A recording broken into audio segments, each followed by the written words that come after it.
एक Korean zombie film आई थी जिसमें धीरे धीरे सस्पेंस बढ़ता जाता है और कहानी में ऐसे ट्विस्ट एंड टर्न आते हैं जो आपको चौंका देंगे। अगर आपको ऐसी फिल्में पसंद हैं तो आपको इसे जरूर देखना चाहिए। इस कहानी की हीरोइन है शी यंग, जो एक डांसर है। उसे एक फिल्म की शूटिंग के लिए शहर से दूर एक पुरानी बेकार पड़े स्कूल में बुलाया जाता है। जैसे ही वो वहां पहुंचती है तो आसमान से कोई इंसान जैसी चीज नीचे गिरती है। शी यंग डर के मारे कांपने लगती है, लेकिन शुक्र है कि वो सिर्फ फिल्म के सेट का एक सामान होता है जिसे टेस्ट किया जा रहा था। हालांकि उसका डर तो चला जाता है, पर शी यंग को कुछ अजीब लगता है। उसे अभी तक फिल्म की स्क्रिप्ट नहीं मिली है। डायरेक्टर ने बस इतना बताया है कि ये डांस पर बनी एक आर्ट फिल्म है और उसे पहले से ही कुछ डांस के स्टेप्स भेज दिए थे ताकि वो घर पर प्रैक्टिस कर ले। शी यंग इतनी बड़ी डांसर है, फिर भी उसे सेट पर कोई जाना पहचाना चेहरा नहीं दिखता। सिर्फ डायरेक्टर थोड़ा मशहूर है और उसकी एक जूनियर सोमी, जो उसके साथ हाई स्कूल में पढ़ती थी, सिर्फ वही उसे जानती है। शी यंग को और भी अजीब लगता है जब वो देखती है कि डायरेक्टर ने जो डांस सिखाया है वह बिल्कुल भी अच्छा नहीं है। उसे ऐसा लगता है कि जैसे वो कोई रस्म निभा रही हो। बड़ी मुश्किल से आज एक सीन शूट खत्म हुआ था और कुछ लोग छत पर खड़े होकर बातें कर रहे थे। तभी उन्हें दूसरी छत पर कुछ लोग दिखते हैं जो कुछ डिजाइन बना रहे थे और वे लाल रंग के निशान बहुत डरावने लग रहे थे। एक साथी को प्यास लगती है तो वो पानी मंगवाने के लिए फोन करती है, लेकिन उसके फोन में बिल्कुल सिग्नल नहीं आ रहे थे। डायरेक्टर ये देखकर कोने में मुंह छुपाकर मुस्कुराता है, जैसे उसे ये सब पता हो। थोड़ी देर बाद डायरेक्टर के कहने पर सेट की एक लड़की बेसमेंट में जाती है ताकि वेंटिलेशन बंद कर दे। जैसे ही वो एक कोने से मुड़ती है, उसे भी वही अजीब निशान दिखाई देते हैं। तभी असिस्टेंट डायरेक्टर वहां से गुजरता है और देखता है कि वो लड़की बुरी तरह पसीने से तरबतर है, जैसे उसकी जान निकल रही हो। वह उसे पकड़ने ही वाला होता है कि अचानक लड़की आदमी की गर्दन में कोई चीज घुसा देती है जिससे खून निकलने लगता है। फिर वो लड़की ज़ॉम्बी की तरह अजीब हरकतें करते हुए छत की तरफ जाती है। छत पर खड़े बाकी लोग उसे खून से लथपथ देखकर घबरा जाते हैं। वो कुछ पूछ पाते उससे पहले ही वो लड़की सीधे नीचे कूद जाती है। नीचे सामान ठीक कर रहे लोग ये देखकर हैरान रह जाते हैं। वो अभी सोच ही रहे होते हैं कि क्या हुआ, तभी उस लड़की की लाश उठ खड़ी होती है और गुस्से से खून से सना मुंह खोलकर उस आदमी को काट खाती है। ऊपर खड़े लोग अपनी आंखों के सामने अपने साथी को मरते हुए देखकर डर के मारे कांपने लगते हैं। तभी वे देखते हैं कि डायरेक्टर जल्दी जल्दी नीचे जा रहा है, तो कुछ लोग भी बिना सोचे समझे उसके पीछे पीछे जाने लगते। देखते हैं कि डायरेक्टर जल्दी जल्दी नीचे जा रहा है, तो कुछ लोग भी बिना सोचे समझे उसके पीछे पीछे जाने लगते हैं। शी यंग को भी पहले से कुछ गड़बड़ लग रहा था, तो वो भी अपनी जूनियर को लेकर सीढ़ियों की तरफ जाती है। उनमें से कुछ ही लोग ऐसे होते हैं जिन्हें छत पर रुकना ज्यादा सुरक्षित लगता है।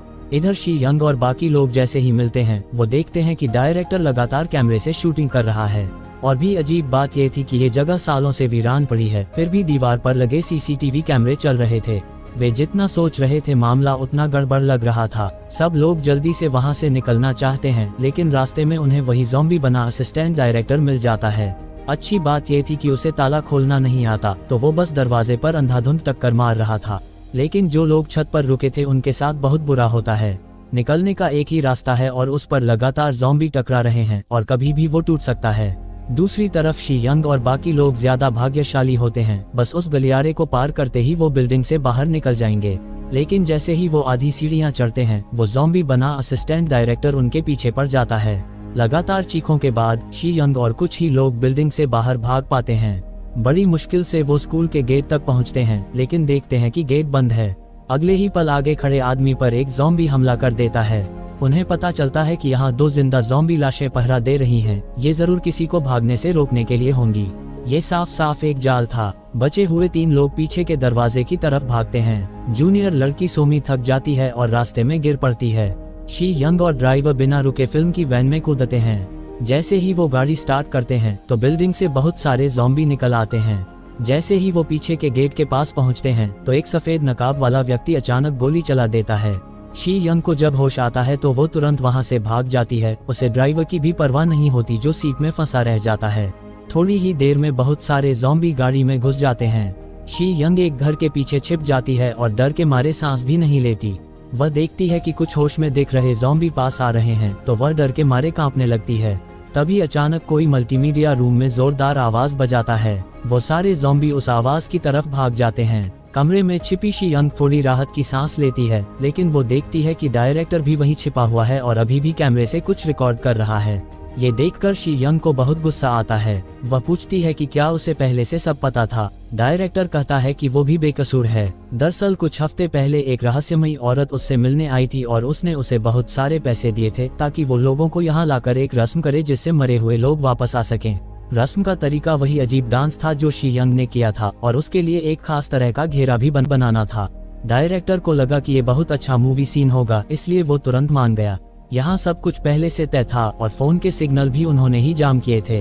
ये सब कहकर डायरेक्टर शूटिंग जारी रखने के लिए बाहर जाने लगता है, लेकिन जैसे ही वो दरवाजा खोलता है उसे गोली मार दी जाती है। अचानक पुलिस वहां पहुंच जाती है, लेकिन शी यंग को जल्दी ही कुछ गड़बड़ लगती है। ये लोग पुलिस की वर्दी में तो थे, पर इनकी बातें और हरकतें गुंडों जैसी थी। असल में ये एक गैंग है जो यहाँ कुछ गैरकानूनी काम करने आया है।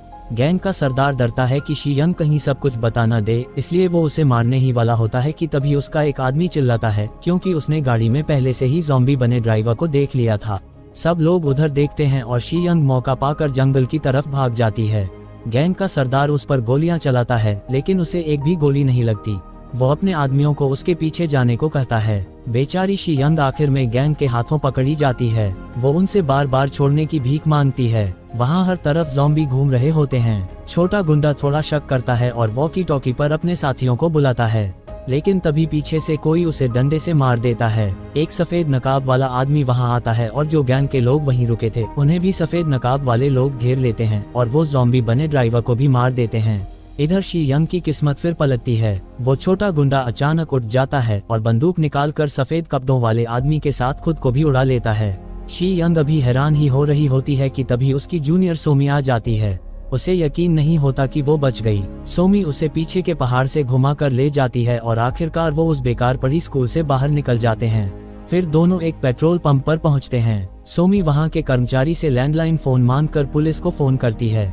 पुलिस कहती है कि वो जल्द ही आ रहे हैं। फिर वो शी यंग को पानी की एक बोतल देती है ताकि वो शांत हो जाए। शी यंग बिना कुछ सोचे एक ही सांस में पूरी बोतल पी जाती है, लेकिन अगले ही पल उसकी आंखें धुंधली होने लगती है। दरअसल उस पानी में बेहोशी की दवा मिली हुई थी। जब शी यंग को फिर होश आता है तो वो खुद को स्कूल के बड़े हॉल में बंधा हुआ पाती है। उसके चेहरे पर बुरी आत्माओं को भगाने वाले निशान बने थे। एक सफेद नकाबपोश उसके पास आता है और सीधे उसे गोली मार देता है। लेकिन हैरानी की बात यह थी कि कुछ सेकंड बाद शी यंग की चोट ठीक होने लगती है। ये देखकर सफेद नकाबपोश कहता है, मुझे पता था, और फिर धीरे धीरे अपना नकाब उतारता है। आखिरकार इस सब के पीछे की मास्टरमाइंड सामने आ जाती है, लेकिन शी यंग को ये याद नहीं आता कि वो औरत कौन है। उस औरत को, जिसे उसके आदमी मैडम कहते हैं, उसको गुस्सा आ जाता है। वह शी यंग को चेतावनी देती है कि अब नाटक बंद करो, उसे उसकी पूरी सच्चाई पता चल गई है। 2 साल पहले मैडम के भांजे छोटे जून की एक कार एक्सीडेंट में मौत हो गई थी और उसकी सगी बहन यानी कि जून की मां इस सदमे से उबर नहीं पाई और उसने भी अपनी जान दे दी। पहले उसे लगा कि ये सब हादसा था, लेकिन कुछ महीने पहले सोमी उससे मिलने आए और बहुत सारे सबूत लाए। उसने बताया कि शी यंग के बचपन से ही उसमें एक भयानक शक्ति है। जो भी उसके संपर्क में आता है उसकी अचानक मौत हो जाती है। उसके क्लास के बच्चे उसे भूतिया कहते थे और मैडम का भांजा छोटा जून मरने से ठीक पहले शी यंग के प्यार के इजहार को ठुकरा चुका था। शायद इसीलिए उसने गुस्से में आकर उसे मार डाला। लेकिन मैडम ने सिर्फ सोमी की बातों पर भरोसा नहीं किया, बल्कि उसने शी यंग के बदले हुए 10 से ज्यादा स्कूलों की जांच करवाई और सच में हर जगह कुछ न कुछ बुरा हुआ था। उसके भांजे और बहन की मौत का जिम्मेदार शी यंग को मानकर मैडम ने अपने खोए हुए अपनों का बदला लेने की ठान ली थी। लेकिन सोमी उसे बताती है कि शी यंग की किस्मत बहुत खास है, उसे आसानी से नहीं मारा जा सकता। पहले उसकी मां पर भी पुलिस ने कई बार जांच की थी क्योंकि उसने अपनी बेटी को मारने की धमकी दी थी।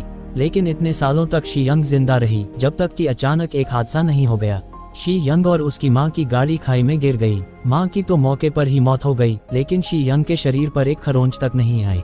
असल में सोमी भी शी यंग से बहुत नफरत करती थी क्योंकि वो भी छोटे जून को पसंद करती थी।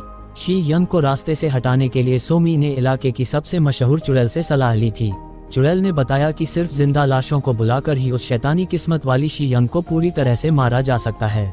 पैसे वाली मैडम ने खुद सारा जाल बिछाया था। उसने लालची डायरेक्टर को फंसाया और शी यंग को धीरे धीरे इस जाल में खींच लाए। ये सब बताने के बाद मैडम सफेद नकाबपोशों को लेकर परफॉर्मेंस हॉल से चली जाती है। सिर्फ एक आदमी को दरवाजा खोलने के लिए छोड़ जाती है। आवाज से खींचे चले आ रहे ज़ॉम्बी खून की गंध पाकर भूखी शार्क की तरह स्टेज पर टूट पड़ते हैं। पल भर में ज़ॉम्बी शी यंग के टुकड़े टुकड़े कर देते हैं। इधर मैडम चुपचाप छत पर आती है। उसने अब शी यंग के श्राप को हटाकर उसको मौत दे दी थी। अब उसने खुद को खत्म करने की पूरी तैयारी कर ली थी। आखिरकार उसका बदला पूरा हो गया था, लेकिन उसने भी इतने सारे लोगों की जान ले ली थी, इसलिए मैडम भी बिना हिचकिचाए खुद को खत्म कर देती है।